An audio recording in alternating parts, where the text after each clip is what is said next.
Hi, everyone. Welcome back to WWW with Daryl Ann. I'm really happy to see you again, to all my old friends, and welcome to hopefully some of my new friends. I have more stories to tell you.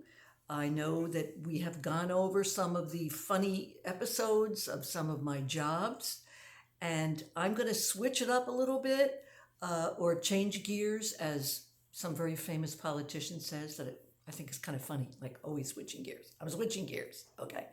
And I'm going to tell you a story, a wonderful story. This is not like the jobs and the craziness and the leaving and the plane and the This is a good one. Actually, it's an amazing one. Let me sit back here a little further so maybe you could see me better. Okay. And as always, it's 5 o'clock and it's cocktail time. So I'm just going to give it one little sip here. Chardonnay, as always.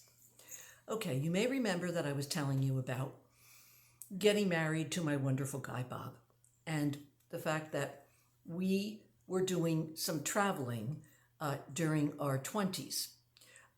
We had gone, as you may remember, to the Greenbrier, and there were other various assorted trips that we made through our 20s. We had a housekeeper that we called when we would go out of town, and she would come and take care of the kids. She was very reliable, and I trusted her implicitly, Mrs. Brown. The kids maybe weren't so sure. They didn't really love the parents going away, and I felt kind of guilty, frankly. But back then, with all these trips and all these dinners and all these things, wives really always had to be there. So it was kind of something that I really had to do to help Bob in his career and to do kind of the ladies' things that women did on trips back then. So, okay, one day he came home and said, "Guess what? Guess where we're going now?" "Oh, I don't know. Florida, maybe?" "No, you better sit down. We're going to Spain." "Spain? What? Spain? How? What?" "Yes, we are actually going to Mallorca in Spain. We were invited through some business connections that he was establishing uh, within the pharmaceutical industry. He was establishing these business connections. And his brother was also in the same business and also was establishing connections. So lo and behold, they were doing business with a very wealthy businessman back then, whose name was Charles, or Charlie. So Charlie was actually inviting a lot of his friends and business partners, kind of, or, to go on a trip to Spain to view and watch the wedding of his daughter in Majorca.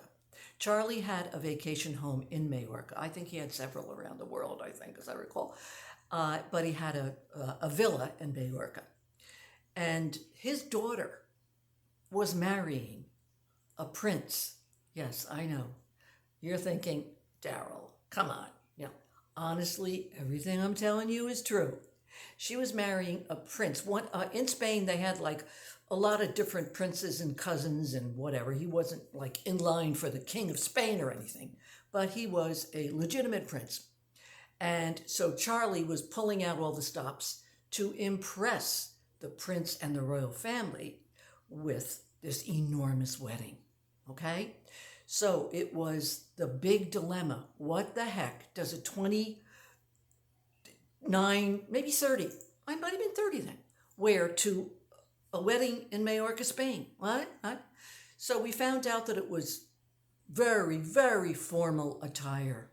Men tuxedos, women long gowns. Back then, long gowns were kind of in at these social functions. So my sister-in-law and I went shopping for long gowns. I mean, this was like, what? So we did purchase. We had to purchase four for different occasions, so we did.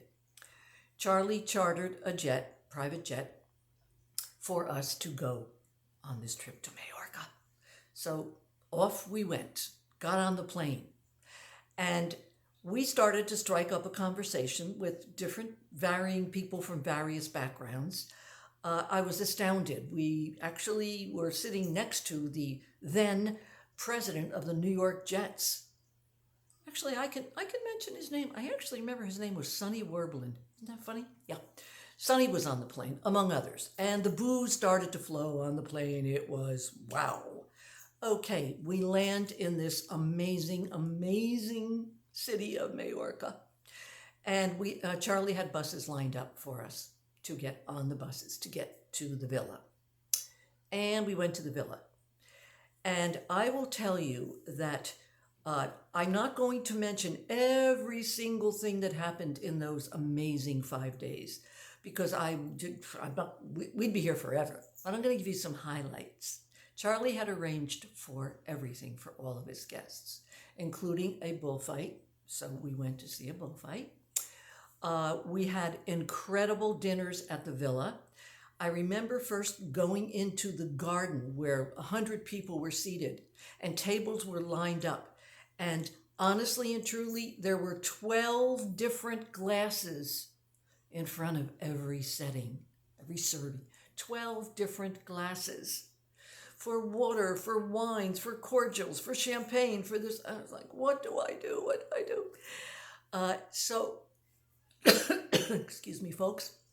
So I think we were all of us from New Jersey back then, kind of in a state of shock. Are we really here? Glorious weather, amazing, amazing activities planned for us. One night the buses pulled up and we were invited out to Charlie's summer home or vacation home or whatever it was. It was a huge ranch. It was a huge ranch. And we got there and it was an outdoor barbecue with huge pigs being roasted everywhere.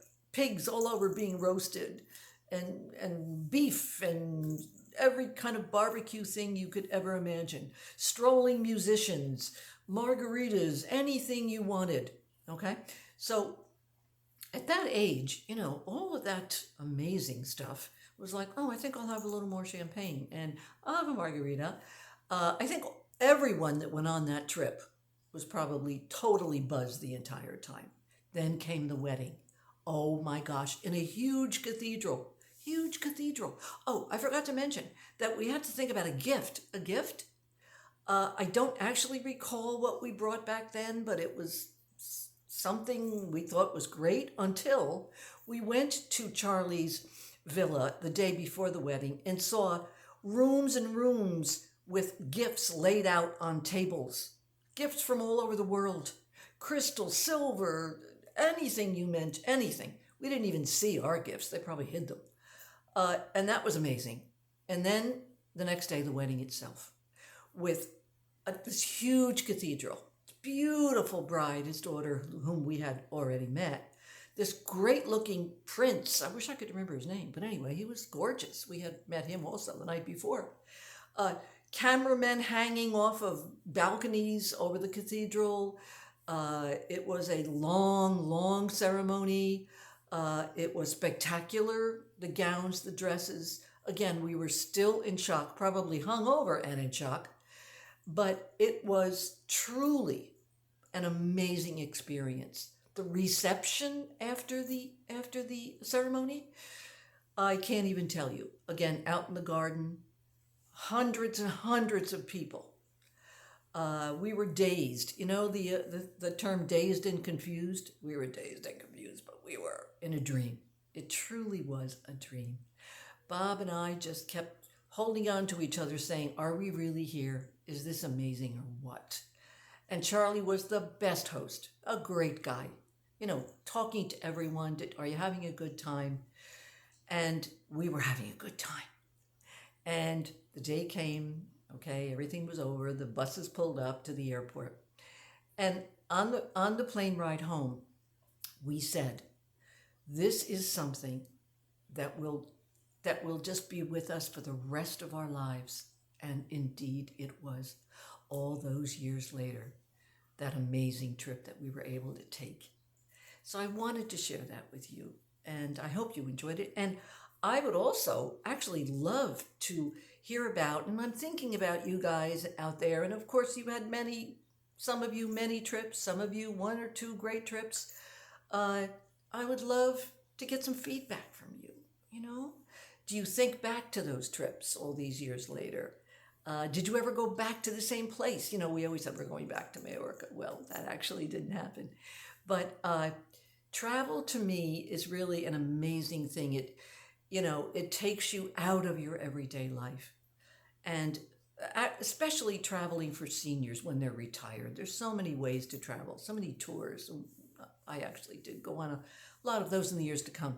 So for you seniors, I would say, or maybe the newly retired, do a lot of research. There's amazing things right now on the internet, and ways and places to go, to explore. It lifts you out of the day to day, even if it's only a long weekend. It really does wonders for you. And so, my advice to you, as the wise old sage that I am, try to seize that opportunity, because the memories will always be there. And I hope that you do. I really do. And I thank you again for sharing your time with me. I have plenty more of these stories, and I'll be so happy to see you. So have a really good night, guys. Okay, bye bye.